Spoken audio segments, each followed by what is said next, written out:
ಕಪ್ಪೆ ಚಿಪ್ಪನ್ನು ತರೋದಕ್ಕೆ ಹೋದಂಥವರು ಜಲಸಮಾಧಿ ಆದಂತಹ ದುರ್ಘಟನೆ. ಇನ್ನು ದುರಂತದಲ್ಲಿ ಮಡಿದವರ ಮನೆಯಲ್ಲಿ ಆಕ್ರಂದನ.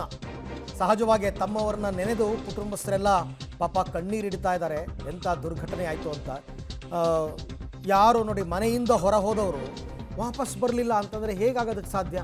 ಪಾಪ ಅವರ ಮಕ್ಕಳು, ಪುಟ್ಟ ಮಕ್ಕಳಿರ್ಬೋದು, ಅವರ ಗಂಡಂದರು ಎಲ್ಲರೂ ಕೂಡ ಸಹಜವಾಗಿ ಅವರ ತಂದೆ ತಾಯಿ ಎಲ್ಲ ದುಃಖಿತರಾಗಿದ್ದಾರೆ.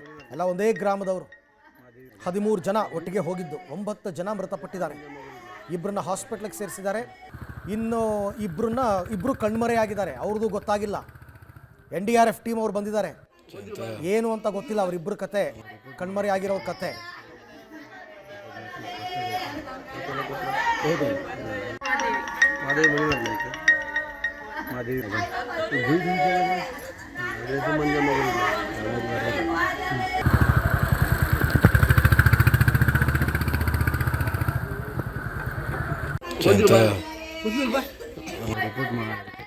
ಈ ಬಗ್ಗೆ ಮತ್ತಷ್ಟು ಮಾಹಿತಿ ನನ್ನ ಕೊಲೀಗ್ ಸುಕ್ಪಾಲ್ ಅವರಿಂದ ಪಡ್ಕೊಳ್ಳೋಣ. ಸುಕ್ಪಾಲ್, ಈಗ ಮೃತಪಟ್ಟವರೆಲ್ಲರೂ ಕೂಡ ಒಂದೇ ಗ್ರಾಮದವರ ಸಂಬಂಧಿಕರ.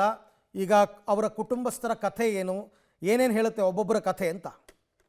ಎಲ್ಲರೂ ಒಂದೇ ಗ್ರಾಮದವರು, ಕೆಲವರು ಅದರಲ್ಲಿ ಸಂಬಂಧಿಕರಾಗಿರುವಂಥದ್ದು. ಹಾಗಾಗಿ ಈಗ ಅವರ ಮನೆಯಲ್ಲಿ ಆಕ್ರಂದನ ಮುಗಿಲು ಮುಟ್ಟಿರುವಂಥದ್ದು. ಇವತ್ತು ಬೆಳಿಗ್ಗೆ ತಮ್ಮ ಕೆಲಸಕ್ಕಾಗಿ ಹೋದವರು ಈಗ ವಾಪಸ್ ಬರಲಿಲ್ಲ ಅನ್ನುವಂಥದ್ದು. ಅದರ ಜೊತೆಗೆ ಅವರ ಸಾವಿನ ಸುದ್ದಿ ಕೇಳಿರುವಂಥ ಅವರ ಕುಟುಂಬಿಕರು ಈಗ ಭಾಳಷ್ಟು ದುಃಖ ಪಡ್ತಾ ಇರುವಂಥದ್ದು. ಈ ಒಂದು ದುರ್ಘಟನೆ ಈ ರೀತಿಯಾಗಿ ನಡೆದಿರುವಂಥದ್ದು ಒಂದು ಜೀವನ ನಿರ್ವಹಣೆಗಾಗಿ ಅವರು ಕಪ್ಪೆ ಚಿಪ್ಪನ್ನು ತೆಗಿಲಿಕ್ಕಾಗಿ ಈ ರೀತಿಯಾಗಿ ನದಿಗೆ ಹೋಗ್ತಾ ಇರುವಂಥದ್ದು. ಇದೇನು ಹೊಸತಲ್ಲ, ಅವರು ಇವತ್ತು ಹೋಗಿರುವಂಥದ್ದು. ನಿರಂತರವಾಗಿ ಅವರು ಮಾಮೂಲಿಯಾಗಿ ಇದೇ ಕಸುಬನ್ನು ಮಾಡ್ತಾಯಿದ್ರು. ಇದೇ ರೀತಿಯಾಗಿ ಅವರು ನದಿಗೆ ಇಳಿತಾ ಇದ್ರು. ಒಬ್ಬರಿಗೆ ಒಬ್ಬರು ಕೈಯನ್ನು ಹಿಡ್ಕೊಂಡು ನದಿಗೆ ಇಳಿತಾರೆ. ಅಲ್ಲಿ ಕಪ್ಪೆ ಚಿಪ್ಪನ್ನು ಅದು ಕಾಲಿಗೆ ತಾಗುತ್ತೆ. ಕಪ್ಪೆ ಚಿಪ್ಪು ಎಲ್ಲಿದೆ ಅಲ್ಲಿ ಕಾಲಿಗೆ ತಾಗುತ್ತೆ. ಅಲ್ಲಿಂದ ಕಾಲಿಂದ ಅದನ್ನು ತೆಗೆದು ಮತ್ತೆ ಅವರ ಬುಟ್ಟಿಗೆ ಹಾಕ್ಕೊಂಡು ಬರುವಂಥದ್ದು. ಇದು ನಿರಂತರವಾಗಿ ಅವರು ಮಾಡ್ತಾ ಇರುವಂಥ ಕಸುಬು. ಇವತ್ತು ಮಾತ್ರ ಹೊಸತಾಗಿ ಹೋಗಿರುವಂಥದ್ದಲ್ಲ. ಆದರೆ ಇವತ್ತು ಕಳೆದ ಕೆಲ ದಿನಗಳಿಂದ 2 ದಿನಗಳಿಂದ ನಿರಂತರವಾಗಿ ಮಳೆ ಬಂದಿರುವಂಥ ಕಾರಣಕ್ಕಾಗಿ ಆ ನದಿಯಲ್ಲಿ ನೀರಿನ ಪ್ರಮಾಣ ಹೆಚ್ಚಾಗಿದೆ. ಅದು ಇವರ ಗಮನಕ್ಕೆ ಬಂದಿರುವಂಥ ಸಾಧ್ಯತೆಗಳಿಲ್ಲ.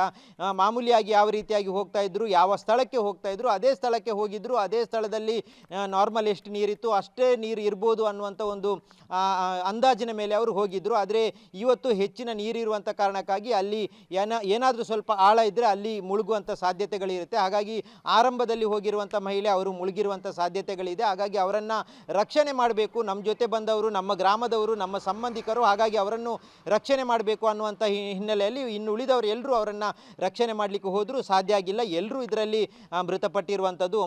9 ಮಂದಿನೂ ರಕ್ಷಣೆ ಮಾಡಲಿಕ್ಕೆ ಹೋದವರು ಮುಳುಗಿ ಸಾವನ್ನಪ್ಪಿದ್ದಾರೆ. ಇಬ್ಬರನ್ನು ಮಾತ್ರ ರಕ್ಷಣೆ ಮಾಡಲಿಕ್ಕೆ ಸಾಧ್ಯ ಆಗಿದೆ. ಹಾಗಾಗಿ ಈಗ ಇಡೀ ಗ್ರಾಮದಲ್ಲಿ ಒಂದು ದುಃಖ ಮನೆ ಮಾಡಿರುವಂಥದ್ದು. ಇಡೀ ಗ್ರಾಮಸ್ಥರಲ್ಲಿ ಆತಂಕ ಮನೆ ಮಾಡಿದೆ. ಇದೊಂದು ದುರಂತ ಆಗಿರುವಂಥ ಹಿನ್ನೆಲೆಯಲ್ಲಿ ಇಷ್ಟು ದಿನಗಳ ಕಾಲ ಇದೇ ರೀತಿಯಾದಂಥ ಕೆಲಸಕ್ಕೆ ಹೋದರೂ ಯಾವುದೇ ರೀತಿಯಾದಂಥ ತೊಂದರೆಗಳಾಗಿಲ್ಲ. ತಮ್ಮ ಜೀವನ ನಿರ್ವಹಣೆಗಳಾಗ್ತಾ ಇತ್ತು. ಈಗ ಈ ರೀತಿಯಾದಂಥ ದುರಂತ ಆಗಿರೋದ್ರಿಂದ ಮುಂದೆ ನಮ್ಮ ಗತಿ ಏನು, ನಾವು ಈ ರೀತಿಯಾದಂಥ ಕೆಲಸಕ್ಕೆ ಹೋಗುವಂಥ ಸಾಧ್ಯತೆಗಳಿಲ್ಲ ಅನ್ನುವಂಥ ಆತಂಕ ಈ ಗ್ರಾಮಸ್ಥರಲ್ಲಿ ಮನೆ ಮಾಡಿರುವಂಥದ್ದು. ಅರವಿಂದ್, ರೈಟ್. ಹಾಗೆ ಸಂಪರ್ಕದಲ್ಲಿರಿ ಸುಕ್ಪಾಲ್, ನಿಮ್ಮ ಜೊತೆ ಮತ್ತೆ ಮಾತನಾಡ್ತೀನಿ. ಒಟ್ಟಾರೆ ಈಗ 9 ಜನ ಮೃತಪಟ್ಟಿದ್ದಾರೆ. ಕಪ್ಪೆ ಚಿಪ್ಪು ತರೋದಕ್ಕೆ ಹೋಗಿ ಮೃತಪಟ್ಟವರೆಲ್ಲರೂ ಕೂಡ ಬಹುತೇಕ ಎಲ್ಲರೂ ಒಂದೇ ಗ್ರಾಮದವರು, ಶಿರಾಳಿ ಅಂತಕ್ಕಂಥ ಗ್ರಾಮ. ಆ ಶಿರಾಳಿ ಗ್ರಾಮದವರು, ಕೆಲವರೆಲ್ಲ ಸಂಬಂಧಿಕರು, ತುಂಬ ವರ್ಷಗಳಿಂದ ಮಾಡ್ಕೊಂಡು ಬಂದಿರೋದು.